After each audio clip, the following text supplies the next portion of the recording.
Kali ini kita akan membahas sebuah film dengan judul Everyone is There, sebuah film rilisan baru-baru ini, yakni 2020.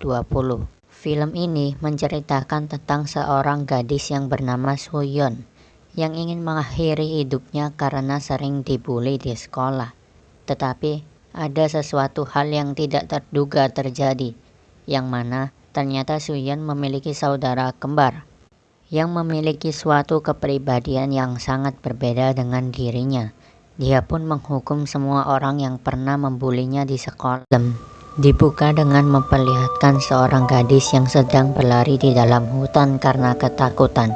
Gadis tersebut bernama Soo-yeon. Kemudian, gadis tersebut pun terjatuh di dalam hutan tersebut dengan banyak luka di bagian kepala.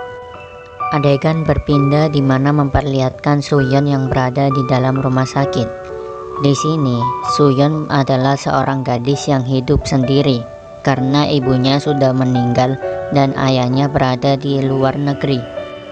Kemudian, datanglah seorang polisi yang akan menginterogasinya.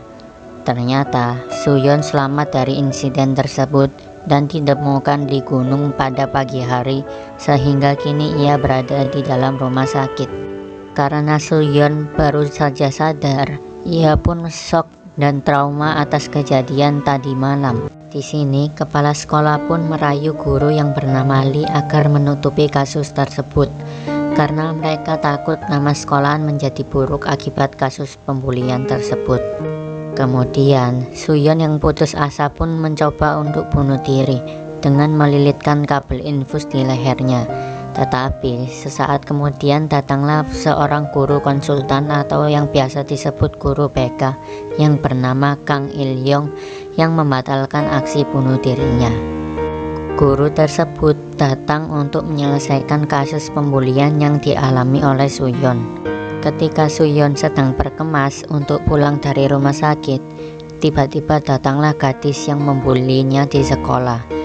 Di sini ia datang dan memberikan seragam sekolah untuk Soo-yeon.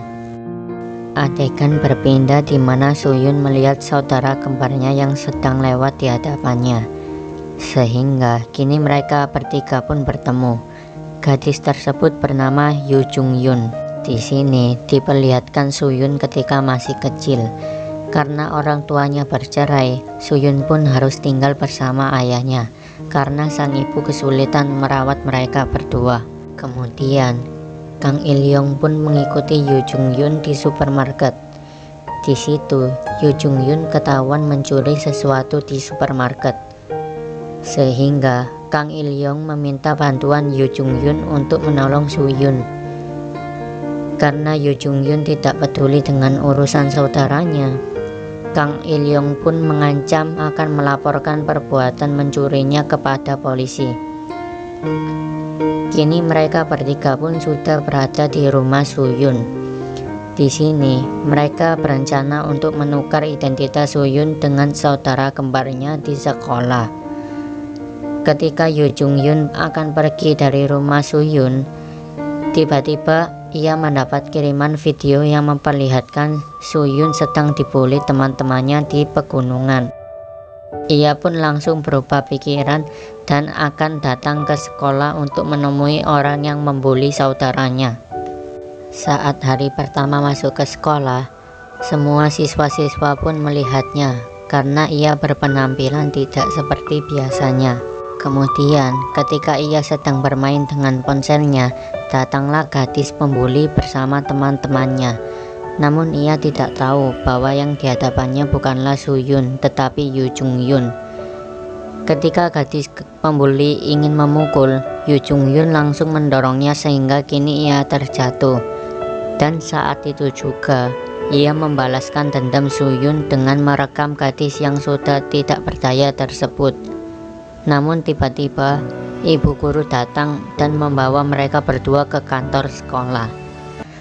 Sang guru pun menegur Soo-yeon, tetapi ia pun membongkar kejadian di pegunungan, di mana saat itu Soo-yeon dipukuli oleh dirinya.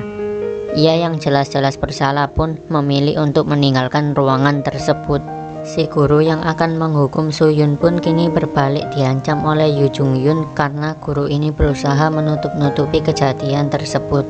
Kemudian Yoo Jung-yoon berkata, bila kasus seperti ini tidak diselesaikan, maka kasus pembulian di sekolah pun akan semakin banyak. Sedangkan setiap manusia berhak untuk hidup bahagia. Ketika pulang sekolah, Yoo Jung-yoon pun berpapasan dengan si gadis pembuli dan teman-temannya, sehingga ia pun langsung menakuti dan mengejek geng pembuli tersebut. Karena hari ini adalah hari ulang tahun mereka berdua, Yoo Jung-yoon pun memberikan hadiah pada saudaranya. Kemudian mereka berdua pun merayakan dengan sebuah kue ulang tahun. Di pagi harinya, Soo-yun ingin memberanikan diri untuk datang ke sekolahnya sendiri. Ketika sampai di sekolah, ada salah satu wali murid yang kecewa karena Soo-yun kembali bersekolah, sehingga ia mengadu kepada kepala sekolah. Di sini terlihat para guru dan kepala sekolah menutup-nutupi kasus tersebut. Namun, Soo-yun yang mendengarkan pembicaraan tersebut pun ia ketakutan, sehingga ia pun pergi ke kamar mandi di mana gadis pembuli juga berada di sana. Sesampainya di rumah, Soo-yun pun langsung terjatuh lemas karena sudah dibully oleh gadis pembuli. Yoo Jung-yoon yang kesal pun mulai marah dan pergi untuk membalaskan dendam saudaranya. Di sini, gadis pembuli itu diancam untuk datang ke pegunungan. Jika ia tidak melakukannya, maka video pembuliannya terhadap Soo-yun akan dilaporkan ke polisi dan diviralkan. Karena takut dengan ancaman tersebut, gadis pembuli itu pun mendatangi Yoo Jung-yoon. Kemudian, dari belakang, gadis pembuli tersebut dipukul hingga pingsan oleh Yoo Jung-yoon. Ketika gadis pembuli itu sadar, ia sudah dalam keadaan terikat tangan dan kakinya. Ketika gadis pembuli itu diberikan kesempatan untuk kabur, ia pun tersandung dan jatuh seperti kejadian yang dialami Soo-yun. Kemudian Soo-yun yang asli pun datang dan tidak tega dengan gadis pembuli itu. Ia pun langsung membantu gadis yang sudah membulinya itu. Kemudian polisi pun datang. Adegan berpindah di mana memperlihatkan Yoo Jung-yoon sedang di kantor polisi dan sedang diinterogasi. Kemudian Kang In Leong pun datang untuk membantu Yoo Jung-yoon. Namun sesaat kemudian, polisi itu mulai menyadari bahwa semua yang sudah terjadi adalah imajinasi Soo-yun, yaitu ketika ia membalas dendam pada gadis pembuli itu, tidak ada seorang pun, ia hanya sendirian, dan dialah yang berperan menjadi Yoo Jung-yoon dan Soo-yun, dan dia sendiri yang menelpon polisi. Dan ia yang menjadi guru konseling pada saat di kantor polisi. Semua hal tersebut adalah fantasi Soo-yun, karena Soo-yun yang sebenarnya memilih untuk pindah sekolah ke luar negeri dan memulai hidup barunya. Kemudian kita diperlihatkan Soo-yun yang bersiap untuk pergi ke luar negeri. Namun di sini ia ditemani oleh Kang Il Yong, guru konseling yang selama ini membantunya. Dan ia bermimpi untuk menjadi guru konseling seperti Kang In Leong. Namun, di akhir film kita diperlihatkan bahwa Soo-yun yang sebenarnya sudah meninggal pagi itu, sebagaimana yang terlihat yakni sepatu milik Soo-yun. Jadi, yang meninggal adalah Soo-yun. Semua scene setelah kejadian di hutan hanyalah imajinasi Soo-yun. Setelah puas berimajinasi, ia pun meninggal dunia dan ditemukan di hutan dalam keadaan meninggal di pagi hari. Pelajaran yang bisa diambil dari film berikut, janganlah kita membuli seseorang, karena setiap orang memiliki hak untuk hidup bahagia.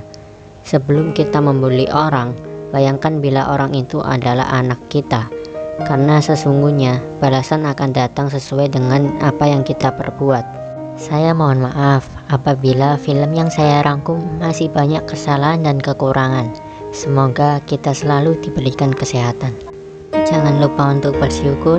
Terima kasih teman-teman sudah menonton sampai akhir, dan wassalamualaikum warahmatullahi wabarakatuh.